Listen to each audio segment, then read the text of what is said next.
I was beyond excited. I was so confident. Jayden Daniels is so good. I know that he's so good. I've talked to a lot of people that have been around him, been around his coaches, going back to Arizona State, to LSU, up to this year. And they all tell me the same thing, which is he's the real deal. He's awesome. You're going to love him. And now it's time to actually see it on the field, and I have tremendous levels of anxiety about it. Like, I'm so anxious about this weekend. The fact that I have to wait through a full slate of games in the early afternoon is just going to bring my anxiety levels to the next level, because he is – I know in my head he's good, but I'm afraid that I've built him up in my head so high that I'm going to be somehow let down. I don't want anything bad to happen. I'm just very anxious. I do want to see him play, and I'm sure it's going to be fun. But there's a level of anxiety that I have right now that I did not have a week ago, 2 weeks ago, draft night. I think it's just this is what happened. I got butterflies. We all get butterflies going in week one, right? And so pressure is a privilege as fans. So I'm going to just go ahead and try to lean into it and see what happens out there. I am excited, but I'm also I don't know what to call it. I don't know if it's like the beaten dog syndrome, where I've seen myself get my hopes up, and I've seen them crush before, but this time does feel different. And I don't know. I'm nervous. Are you guys, like, deep down, are you guys a little bit nervous? Are the fans nervous in DC like I am? Because I don't feel good right now. And I was thinking that going into this weekend, I was going to feel just so incredibly excited. I don't know if I'm nervous, but I have this feeling of where I feel and I can see that things are different. I'm just not sure if I want to dive head first into it. You get what I'm saying? It's like I want to take that little wait and see mindset. Yeah. Which I think is a cautious way of getting it done. Unfortunately, I think I've already burned that bridge of the wait and see just by running my mouth for the last 4 months. So I don't know if I can just completely pivot to wait and see. I want to see football. I was hoping that it was going to be earlier on in the day, because my worst nightmare living in Chicago here is that Caleb Williams goes out there, he lights it up. All my friends in Chicago are super excited, and then the afternoon games start and things don't go so well. And then they all are kind of like, I don't know if I want to be around PFT right now, because he's not feeling as excited as I am. Like, I can see that happen, and I hope it doesn't. I'm hoping good things. In my logical, rational part of my brain, I know that he's good, and I know that things should go well for us, and it should be, at the very least, a good season that we can build off in the future. Yeah. But at the end of the day, it's like I guess I just want kickoff to get here, so I don't have to spend the next day and a half worrying about it.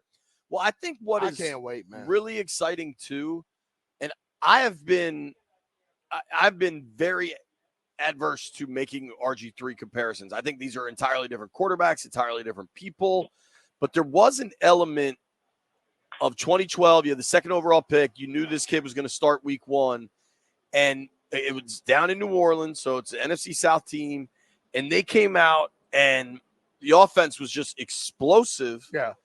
But my difference there is they came out with the read option, and nobody was expecting it, and it kind of lit the league on fire. Now, I do think Cliff and this offense is going to throw a lot of surprises at Tampa. I think more of it's going to be kind of no huddle, up tempo. Yeah. But I don't think it'll be that level of surprise. You know what I'm saying? I think it may be a level of surprise, because everyone is expecting him to come. What was the offense he ran in the air raid? The air raid offense, which he's not going to be running that. So if that's what they're expecting, they're going to see something totally different. But they were so vanilla in preseason, and he's talked about having those extra influences. We really don't know what the hell they're going to show. Yeah, to be honest with you. That part's exciting to me. Like, I would love to see some innovation. I would love to see like a new wrinkle that has broader ramifications across the league, because I remember that week one start, and I don't necessarily think it's a lazy comparison to think of RG3 and his rookie year when thinking about Jayden, because there's a lot of similarities there. Two dynamic quarterbacks with big arms that won the Heisman Trophy in college, second overall pick, going to the Skins Commanders. And I think that there's a natural comparison that's going to be made there. But yeah, you're right. I was at that game in New Orleans when RG3 made his debut, And it was like, what's going on? What's happening in the NFL? I've never seen an offense like this before. And then you started to see across the league that year, Russell Wilson started to do a little bit of the RPO stuff as a rookie in Seattle, and other teams started to adopt it. And it really did change football. That offense changed offensive football in the NFL. I don't know if we're going to see anything as earth-shattering as that week one out of Cliff, but I do think that there's going to be maybe some things we haven't seen before, and obviously some stuff that they didn't show in the preseason. I just want it to happen. I just want to be there right now. The thing I see is I think that as much as we can try to compare them, they're so different. You know, watching Jayden in practice and watching him even in preseason, you watch him at LSU, the guy much rather be in that pocket delivering the football. But hell, if that breaks down, he has the legs to make it done. And he's got to take it. Robert wanted to run the football. You know what I mean? Maybe the better comparison is between Jayden Daniels and RG3's dad, who wanted Robert in the pocket more often. Jayden is, he's a different quarterback. He's got some explosiveness. He doesn't have the Olympic level speed that RG3 had. He doesn't have that. Few people on the planet do, but he's up there. I mean, he can run with the ball pretty effectively.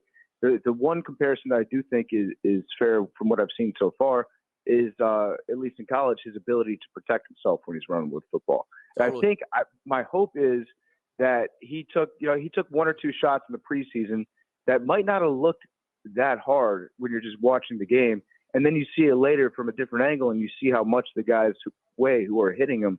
And you hope to yourself, maybe that was like a little bit of a wake up call. Like, okay, even, some of the smaller, I guess less consequential looking hits can have a different impact on you. They can feel different than they did in college. So hopefully he learned something from that. I saw him like joking around with Dan Quinn on the sidelines during one game about, whether or not to slide or get out of bounds or go ahead and take that hit. I hope he really does take that to heart because I would love for him to get a full season and stay healthy this year. I did text Jason Light, the GM of the Tampa Bay Buccaneers. I was lucky enough to have a few beers with him in the Indy during the combine, and so we kind of became friends. And I just let him know, hey, tell your defensive lineman, like, how about we just play two-hand touch rules against Jayden this weekend? And How do you feel about that? We don't need to. He thought I was pulling the Lou Holtz on him, where I was telling him who the hell is this? No. Jason texts first. Jason, let's just say that the ghost of Leroy, my breaking news account, was first on the scene to some Bucs scoops this offseason. But he was saying that Lou Holtz used to do that to his opponents, which is like talk to them before the game, be like, hey, take it easy on our offensive line. We're not that good. And just trying to like butter them up a little bit, soften them up, and make them feel more. I would have cursed him out, called me and say something like that. PFT, have I told you my comp for Jayden is it's hard to remember because so much has changed for this person.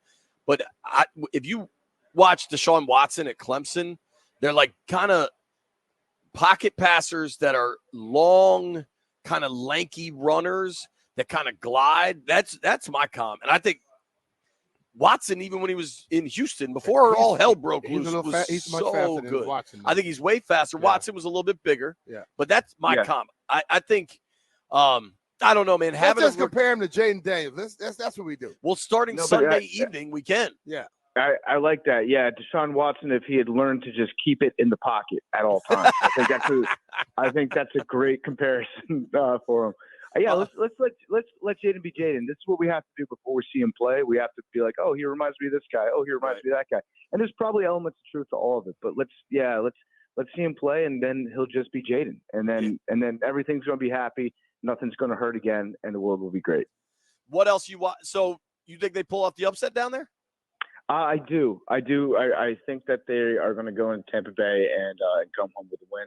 And I think the offense isn't going to be the offense won't be the issue. The defense is the big question. If Dan Quinn, and I do believe in Dan Quinn, if he's going to be able to get these guys to play at even just an average defensive level, then we're going to win some games that we might not have thought going into the season that we could win.